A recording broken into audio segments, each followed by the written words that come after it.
tout à l'heure.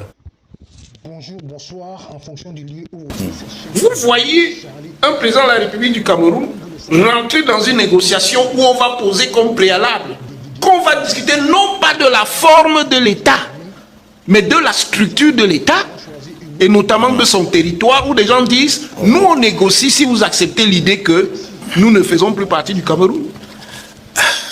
Mais professeur, avant que l'honorable ne réagisse, l'honorable rejette la manière dont l'organisation du grand dialogue a été faite, mais aussi des recommandations.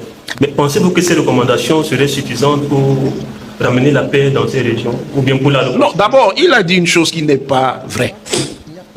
La solution militaire fait partie des instruments politiques. Le militaire n'est pas séparé du politique. C'est le politique qui commande le militaire. Donc, on peut négocier, mais si la négociation ne marche pas, on utilise la coercition. Il ne faut pas que les gens fassent comme si la coercition n'était pas un instrument d'un État. Moi, je ne suis pas contre les négociations, je suis seulement contre l'idée qu'on puisse accepter que le Cameroun puisse être divisé. Parce que si le Cameroun engage une dynamique de démantèlement partiel, il sera démantelé complètement. Ça veut dire que ça ne sera pas la dernière des sécessions. On voit déjà germer dans notre société des choses que les gens prennent pour un jeu. On voit des gens commencer à se positionner, nous voulons telle entité, nous voulons telle autre entité. C'est toujours comme ça que ça commence. C'est toujours comme ça que ça commence. Et si on ne fait pas attention, certains de ces mouvements, je suis sûr au moins que un ou deux de ces mouvements vont se cristalliser pour se radicaliser et peuvent prendre une forme violente. Et c'est pour ça que ce qui se passe dans la gestion du conflit autour des régions du nord-ouest et du sud-ouest est très important. Maintenant, le grand dialogue n'a pas exclu par principe les sécessionnistes. On n'a pas dit qu'ils ne peuvent pas venir. Le problème, c'est qu'eux, ils estiment qu'ils ne pouvaient pas venir ici au Cameroun, parce qu'il y aurait des problèmes de garantie de sécurité et tout le reste.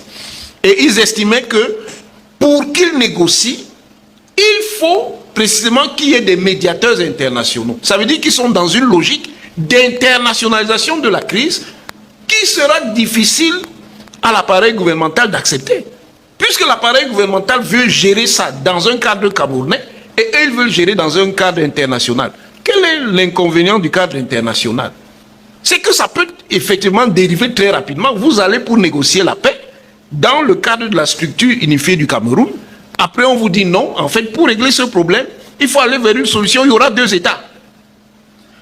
Comme vous auriez pris l'initiative d'internationaliser le règlement de la situation, vous allez vous trouver coincé parce que vous avez donné au départ votre accord d'entrer dans le jeu du règlement du conflit en impliquant la communauté internationale. Et si cette communauté internationale vient vous imposer donc une solution, on va vers deux États. Mais professeur, est-ce que le droit national peut-il ramener la paix? Oui, si on est de bonne foi. Ça veut dire quoi? Ça veut dire qu'il faut voir les évolutions institutionnelles en fonction des rapports de force et des contraintes qui existent à un moment donné.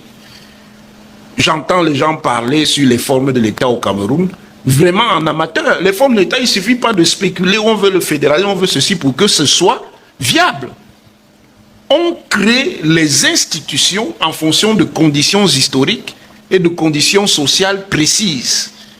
L'idée même d'un Cameroun fédéral n'est pas en soi une idée absurde. Sauf que on voit bien que si vous fédéralisez le Cameroun, si vous permettez l'expression, en ce moment, le Cameroun va éclater parce qu'en réalité, derrière même les revendications fédéralistes, se cache le fantasme d'État tribalisé. C'est-à-dire que chaque grande communauté aurait une entité qui serait propre à elle.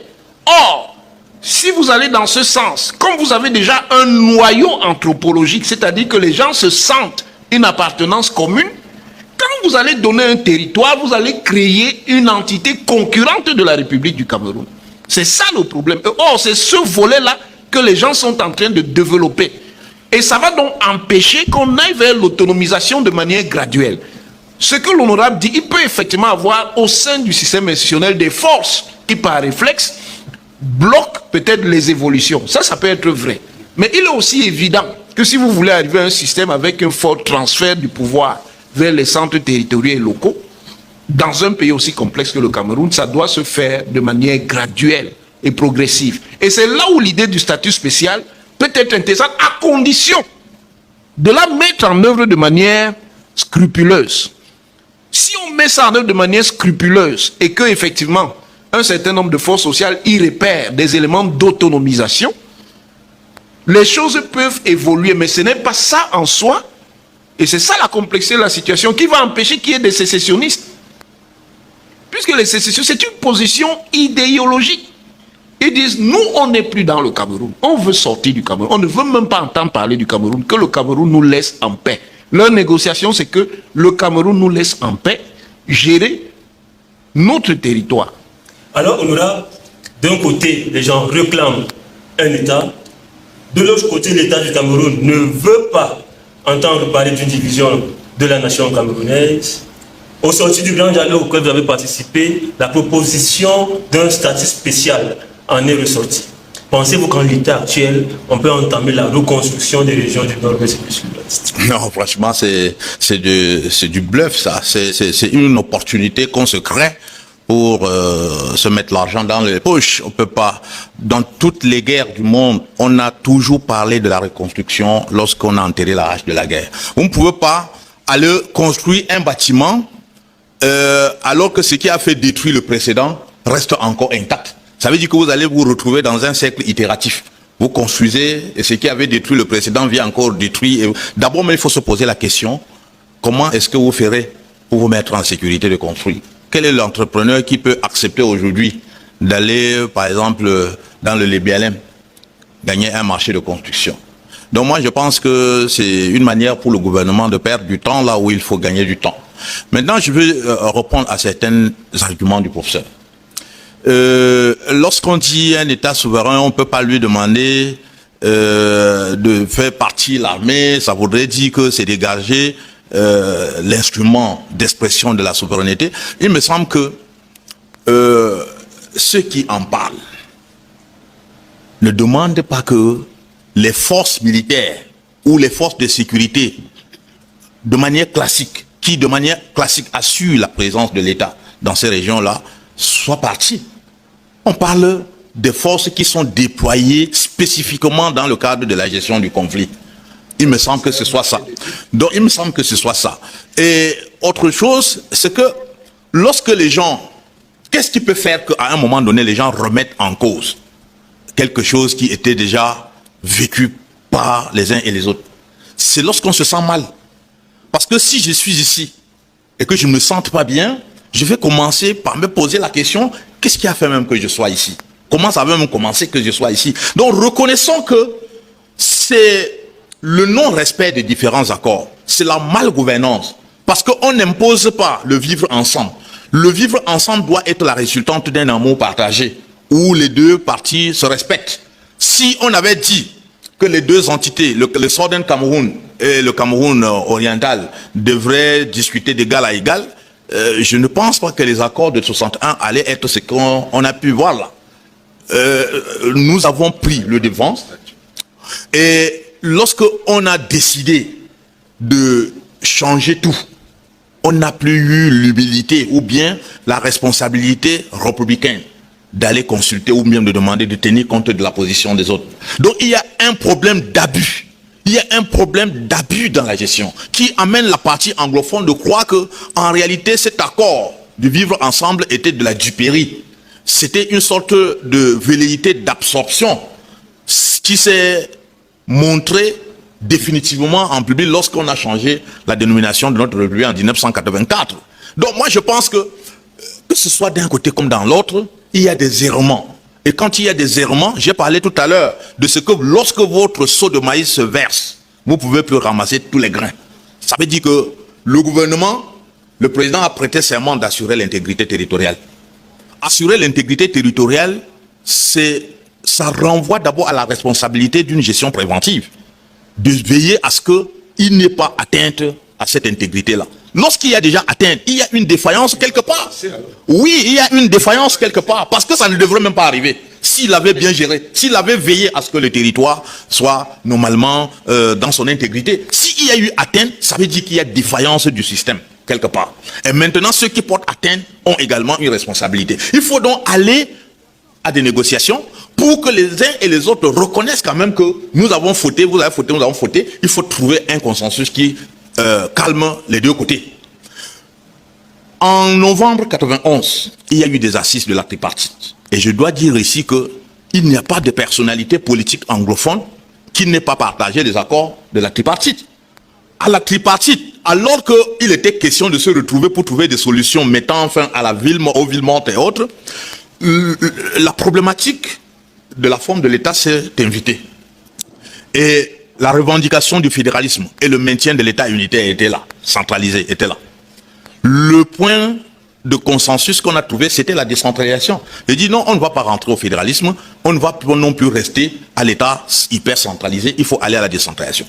Plus de 30 ans après, on n'a pas pu mettre cette décentralisation en marche.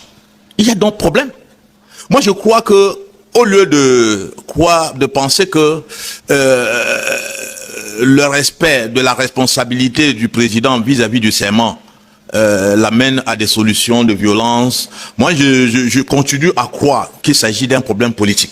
C'est vrai, la force de répression, que ce soit la police ou les forces armées, sont des instruments à la disposition de l'homme politique et quand pas l'homme politique, l'homme d'État. Mais cela n'intervient que lorsqu'on aura échoué à résoudre les conflits par des solutions politiques. À quel moment on a effectivement et objectivement tenté de résoudre ce problème par des solutions politiques? Il me semble que à chaque fois, on a fait semblant. À chaque fois, on a minimisé la situation. À chaque fois, on a continué à parler du haut de ses chevaux parce qu'on est plus grand, parce qu'on a la force. Le gouvernement camerounais a répondu à toutes les revendications des populations anglophones. Comme lesquelles? Comme par exemple, pour la corporation des enseignants... Non, laissez ça, laisse ça. Il faut même, rentrons même dans ça pour analyser. Lorsque les enseignants ont commencé à gréver, quelle était la posture des ministres? Lorsque les avocats anglophones ont commencé à exprimer leur désir de rencontrer le ministre de tutelle à l'effet de poser leurs problèmes, est-ce que les ministres les avaient reçus d'emblée? Ils sont rentrés, exprimer leur ras-le-bol à travers une grève, et cette grève-là, on a envoyé les forces de maintien de l'ordre les violenter jusqu'à arracher même leurs robes. On est allé aux négociations et accepté de répondre à leurs problèmes. À quel moment? Au moment où la situation était déjà devenue difficile, conflictuelle, violente. Et c'est pour ça que je parle de la gouvernance préventive. À quel moment on est disposé à trouver des solutions à des situations qui peuvent devenir de véritables problèmes avant qu'ils ne deviennent des problèmes. Donc moi je crois que ce discours de dire si on part au fédéralisme, ça va faire un glissement dans les autres, c'est un discours qui ne tient pas. Qui ne tient pas. Ça ne se tient pas. Le fédéralisme, ils veulent un État indépendant. Non, écoutez, j'ai dit que qui veut le moins demande le plus. Et ça c'est vrai. Parce que si Ayoub Tabé était cantonné sur sa position de dire je veux l'indépendance ou non, il n'allait pas exprimer. Parce que même si c'est faux ou c'est vrai, le fait qu'il ait envoyé ce message en disant qu'on est rentré en négociation avec les officiers du gouvernement, ça peut être un appel de balle, ça peut exprimer son désir de rentrer à ces négociations. Et on ne peut pas demander la négociation pour aller simplement dire aux gens, je veux que vous signiez notre séparation. Ce n'est pas possible. Et ensuite, professeur, je vais te dire, le Grand Nord a eu des revendications régionalistes lorsqu'il était question de créer par exemple l'école normale de Marois. On a eu ça. On a eu ces mémorandas. Ça n'a pas entraîné les autres régions. Je dis, bon, comme le gouvernement a cédé aux revendications du Grand Nord, il faut que l'Ouest demande, il faut que l'Ouest fasse la même chose. Et nous nous demandons, on n'a pas dit que changer la forme de l'État ou revenir au fédéralisme voudrait dire qu'on va rentrer dans un fédéralisme à 2 États comme dans le temps. Vous pouvez trouver des moyens soit de faire un fédéralisme à 10 États, soit de regrouper des gens par proximité, géographie et autres. On peut faire un fédéralisme à 3 États, on peut faire 4 États. On ne peut plus rentrer dans un fédéralisme à 2 États fondé sur la base linguistique ou politiquement historique. Mais on peut faire autrement. Et la défaillance, la faute est à un gouvernement qui est incapable d'asseoir ce que la Constitution a défini et engagé comme la nouvelle forme de l'État depuis 1996. On a promulgué la Constitution le 18 janvier 1996. Nous sommes aujourd'hui et on se querelle encore sur la mise en place de la décentralisation. Si la décentralisation avait été mise sur pied, peut-être que les gens n'allaient plus être à discuter sur le contenant. Parce que la forme importe peu. On peut dit fédéralisme, et le contenu est vide. Tout comme on peut dire décentralisation avec un contenu suffisamment plein qui donne le pouvoir aux responsables localement élus de prendre en main la destinée des populations au niveau local. Mais le gouvernement a une volonté de donner l'impression qu'on s'attaque au problème alors qu'on est tout simplement dans la ruse de faire passer le temps. Et chaque fois quand il y a un problème politique au Cameroun, c'est ça que le gouvernement fait. On vous donne l'impression de résoudre le problème alors qu'on n'a pas fait bouger une seule ligne dans la résolution de ces problèmes. Professeur, vous pourrez revenir sur les propos de l'honorable, mais permettez-moi, c'est ce qu'Ayou Kabe s'est exprimé sur les réseaux sociaux à travers son compte Twitter. Mais aussitôt, le gouvernement intérimaire autoproclamé de l'Ambazonie, conduit par Samuel Ako, s'est porté en faux. Alors, existerait-il des tensions au sein des groupes sécessionnistes? Bien entendu. C'est ce que je vous disais tout à l'heure. Il est clair que même si une partie des sécessionnistes change de position, il y a des fondamentalistes qui ne sont prêts à aucun recul. Et certains de ces fondamentalistes-là ont une influence fondamentale, une influence structurelle sur l'évolution du conflit. À l'exemple de Choyaba Lucas, par exemple, qui refuse de manière systématique toute possibilité que la République du Cameroun demeure dans son intégrité. Bon, vous allez donc prendre un certain nombre de fédéralistes, de sécessionnistes qui vont reculer et dire, bon, si vous nous donnez le fédéralisme, ça va. Qu'est-ce que vous faites des fondamentalistes? Eux n'accepteront pas de recul. Pour eux, la seule négociation possible, c'est que le Cameroun accepte que le Nord-Ouest et le Sud-Ouest ne font plus partie du Cameroun. Il ne faut pas lire dans les intentions. Je ne lis pas dans les intentions. Et on aura montré qu'on a la volonté de même faire. Quand on dit qu'on négocie, même quand on dit qu'on négocie, il y a des préalables. Oui, aucun gouvernement du Cameroun n'est habilité à aller négocier le démantèlement du Cameroun. Donc, il ne faut pas donner l'impression que les gens soient à tout prix contre la négociation, mais une négociation même a des préalables. C'est-à-dire qu'on peut être en désaccord sur certaines choses, mais il faut des fondamentaux. L'élément fondamental d'une négociation possible, c'est que les protagonistes acceptent d'abord l'idée que l'entité Cameroun existe et sera intègre. C'est à ce moment donné-là que le problème de la forme de l'État peut devenir pertinent. Mais on ne peut pas aller à une négociation où pendant qu'une partie dit le Cameroun doit rester, l'autre partie dit non, on va diviser le Cameroun. Il est évident que dans ces conditions-là, l'échec de ces négociations-là sera l'issue logique de l'affaire. Bon, pour revenir sur ce que l'honorable disait tout à l'heure. Non, il est évident dès le départ, moi je l'ai dit dès le départ, on était encore loin de l'action armée, que ce que ces gens cherchent, c'est à créer un conflit de souveraineté. Oui. Les mouvements sociaux ne sont qu'un prétexte. C'est-à-dire le mouvement des enseignants, le mouvement, ce n'était que des prétextes. Et le gouvernement a d'abord négligé cela. Mais au fur et à mesure, il s'est rendu compte effectivement que ces gens en réalité ont d'autres intentions. Parce que chaque fois qu'on faisait des concessions, ils faisaient de la surenchère. Parce qu'en réalité, le problème dès le départ, c'est le problème de la souveraineté. Et ce problème de la souveraineté ne se limite pas à la forme de l'État. C'est donnez-nous notre État. C'est de ça qu'il s'agit. Maintenant, les gens négligent beaucoup et c'est faire preuve de complaisance. Parce que notre pays est un pays très complexe. Si vous cédez en laissant une partie du Cameroun partir, pourquoi vous allez vous opposer quand une autre partie du Cameroun va demander à partir? Pourquoi? Et les gens simplifient ce qui est en train de se passer. Moi, je dis, et je l'ai dit dès le départ, à ceux qui soutenaient ce mouvement-là, quand les autres fondamentalismes identitaires vont se réveiller, j'espère que vous allez continuer à soutenir. Et nous sommes dans l'articulation. On a posé le problème des États. Non, on ne fait pas les États comme ça. J'entends les gens dire qu'il faut 2, 3, 4 États. On n'a peut-être pas le temps de rentrer dans tous les détails, mais examinons par exemple une solution à 4 États. Si vous faites par exemple un État entre guillemets anglophone, c'est déjà un problème. Puisque cet État-là devient en réalité un passage vers un État indépendant. Quand vous aurez fait un État fédéré anglophone entre guillemets, sans le savoir, vous préparez déjà une sécession possible. Ça c'est d'un. Vous faites un État fédéré qui contient les régions du centre, du sud, ou du centre, du sud et de l'est. Mais c'est une autre dynamique sécessionniste. Un tel État ne peut pas rester dans le Cameroun. Il va nécessairement s'engager dans une voie d'indépendance. Maintenant, vous faites un État du Grand Nord, par exemple.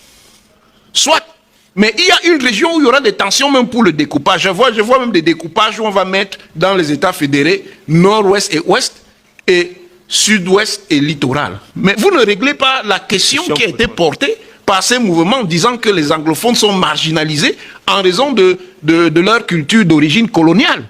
Ça veut dire que vous n'allez faire que transférer la contradiction à un autre niveau. Ça ne résout pas le problème.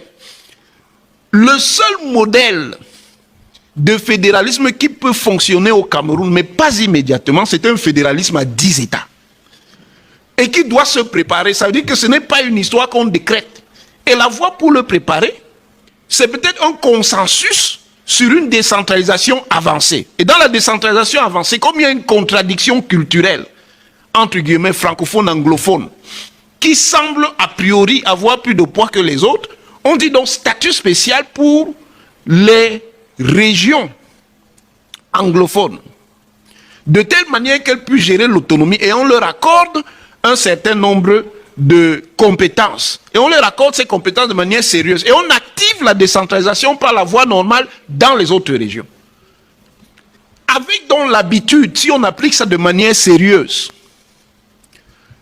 les institutions vont mûrir.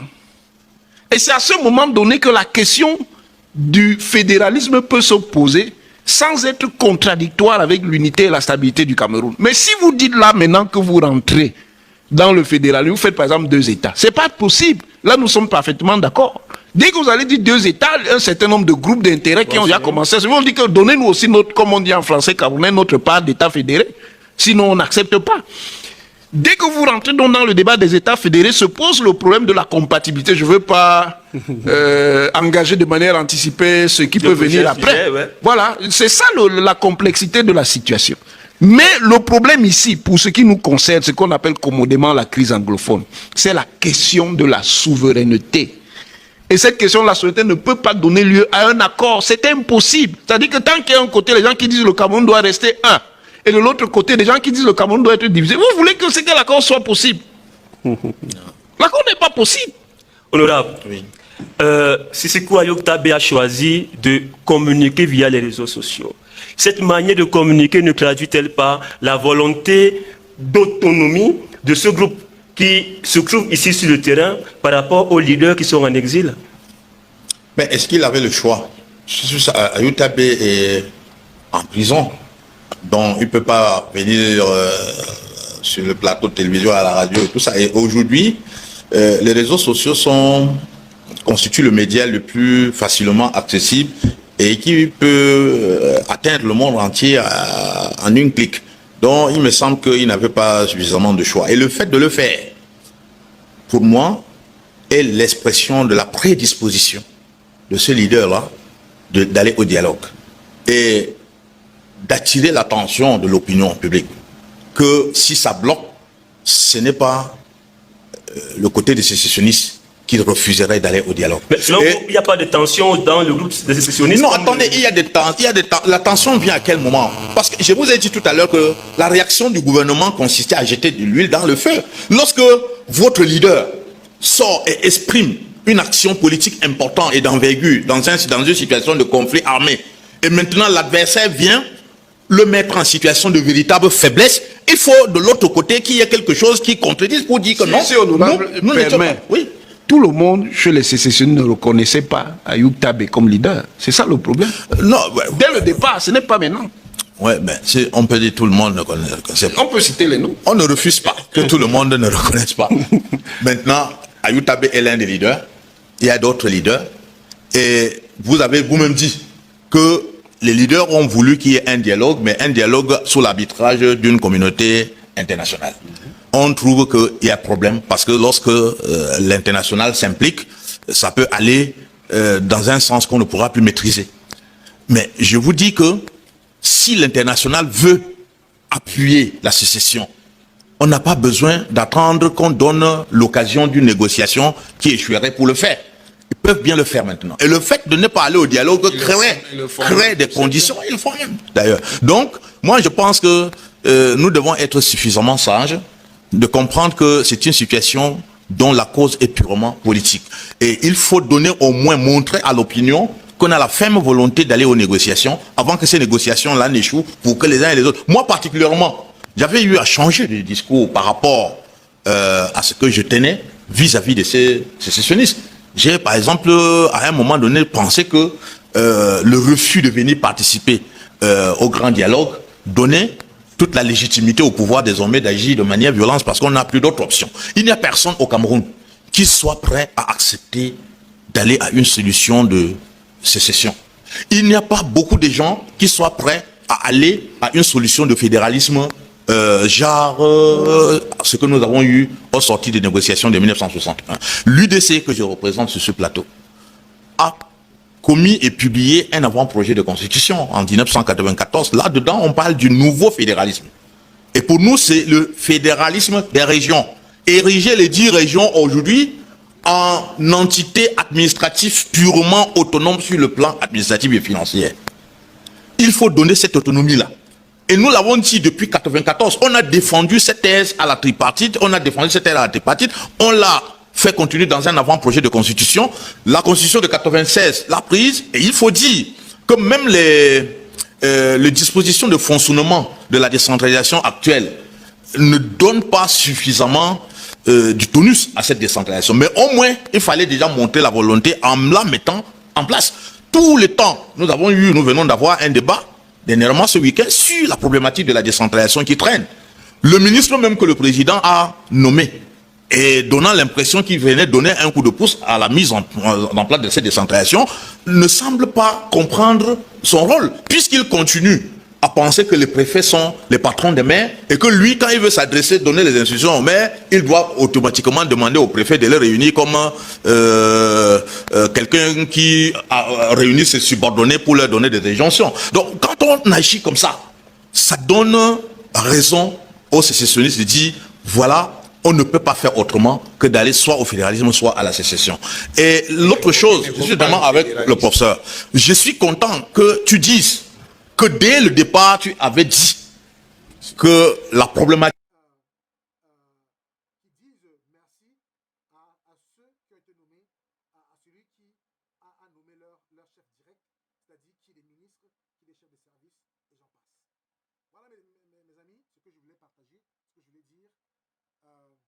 J'espère que vous likez, vous partagez et qu'on se reparlera pour une prochaine vidéo. Ne manquez pas de souscrire. Merci beaucoup. Alors, maintenant que vous avez regardé, vous avez écouté, vous avez suivi, vous avez liké et vous avez partagé, merci de l'avoir fait car nous comptons toujours sur vous. Nous sommes arrivés à la fin de la vidéo, mais nous comptons toujours sur vous. Donnez vos commentaires, dites ce que vous pensez. Si vous avez une critique à faire, faites-le. Nous recommandons ces commentaires, nous répondons à tous vos commentaires et nous acceptons toutes les critiques. Merci pour ceux qui ont partagé, qui continuent de partager, qui like, qui écoutent nos vidéos, qui écoutent nos publications, qui like, qui commentent et qui partagent, comme nous vous le recommandons, nous le demandons. Merci beaucoup pour tout cela et nous espérons qu'avec vous, nous grandirons et nous irons loin, car il n'y a que vous seuls qui pourrez nous aider. Merci.